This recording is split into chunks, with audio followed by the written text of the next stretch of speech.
ప్రభు నామమున మీ అందరికీ వందనాలు. ఈరోజు దేవుని యొక్క వాక్యము, వాగ్దానము. దేవుడు మనకు ఆశ్రయమును, దుర్గమునై ఉన్నాడు. ఆపత్కాలములలో ఆయన నమ్ముకొనదగిన సహాయకుడు. కీర్తన 46 అధ్యాయము 1 వచనం.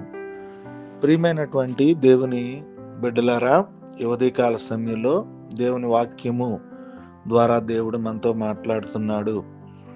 మన బలం మన ప్రాకారాలు, మన కోటలు కాదు గాని దేవుడే తన ప్రజలకు ఆశ్రయంగా, దేవుడే తన ప్రజలకు సహాయంగా, దేవుడే తన ప్రజలకు బలంగా ఉంటాడు.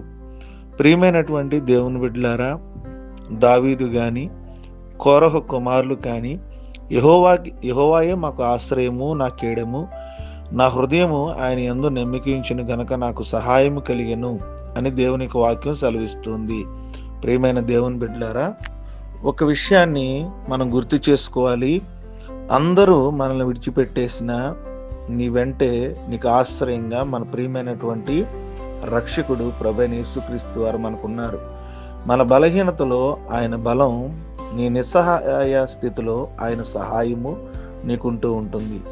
అందుకే దేవుని యొక్క వాక్యం సెలవిస్తుంది, నా హృదయము ఆయన యందు నమ్మికించిన గనక నాకు సహాయం కలిగింది, కావున నా హృదయము ప్రహర్షించుచున్నది అని దేవుని యొక్క వాక్యం సెలవిస్తుంది.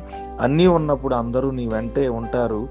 నీ ఆపత్కాలంలో శోధనల గుండా ప్రయాణం చేస్తున్నప్పుడు ఎవరు నీ దరి చేరరు, ఎవరు నిన్ను అర్థం చేసుకోరు. కానీ గుర్తుంచుకోండి, దేవుడు మనకు సహాయం చేస్తాడు. ఆపత్కాలమున ఆయన మనకు సహాయాన్ని అందిస్తాడు. ఈ కొద్ది మాటలు దేవుడు మన వెనుకల్లో ఫలించి ఆశీర్వదించును గాక. ఆమేన్. మహాపరిశుద్ధుడా, జీవమగల దేవా, మీకే వందనాలు, స్తోత్రాలు తెలియజేస్తున్నాం. మరొక శ్రేష్టమైనటువంటి ఉదయకాలాన్ని మాకు అనుగ్రహించినందుకు మీకు స్తోత్రాలు. ఈ ఉదయం నైనా మిమ్మల్ని ఆరాధించే ధన్యత, ప్రార్థన చేసే ధన్యత ఇచ్చినది మీ స్తోత్ర.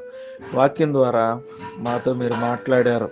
ఆపత్కాలమున ఆయన మీకు ఆశ్రయంగా ఉంటాడు, ఆయన నమ్ముకునేదగినటువంటి సహాయకుడు అని చెప్పారు. ప్రభా, మీరు మాతో మాట్లాడినందుకు మీ స్తోత్రాలు. మాకెవరున్నారు తండ్రి? ఆపత్కాలాలలో మీరు తప్పితే మాకెవరు ప్రభా నైనా ఆశ్రయంగా ఉన్నారు? మీరు తప్పితే ఈ దినం వరకు అనేకమైన ఆపదల్లో మమ్మలను, మా కుటుంబాన్ని, మా సంఘాన్ని జ్ఞాపకం చేసుకున్నందుకు మీ నామానికి స్తోత్రాలు, వందనాలు తెలియజేస్తున్నాం.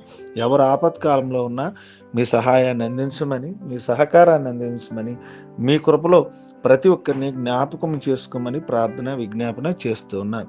అయ్యా, ఈ దినము మమ్మలను, మా కుటుంబాలను పేరు పేరున మీ చేతులకు అప్పగిస్తూ ఉన్నాను. నాయనా, ప్రతి కుటుంబం యొక్క అవసరత తీర్చమని ప్రార్థన చేస్తున్నాను. వివాహ దినాలు, పుట్టినరోజులు, సిలువ ధ్యాన కోడికలో మీ సహాయం అందించండి. భయంకరమైన ఎండల్లో జ్ఞాపకం చేసుకోండి. ఈ దినమంతా కూడా మా పాదములకు రాయి తగలకుండా మమ్మల్ని జ్ఞాపకం చేసుకుని మీ సంరక్షణ, మీ మహాకృప చేత మమ్మల్ని, మా కుటుంబాలను నడిపించి నేను మీ స్వహస్తాల్లో మమ్మల్ని భద్రపరుస్తారని నమ్ముతూ ఈ ప్రార్థన ఏకీభవిస్తున్న బిడ్డల్ని, కుటుంబాలను నేను వారి పనిపాటల్లో కూడా మీరే తోడుగుండి ఈ దినమంతా నడిపించమని ఈ ప్రార్థన చేస్తున్నామని అడుగుచున్నాము తండ్రి.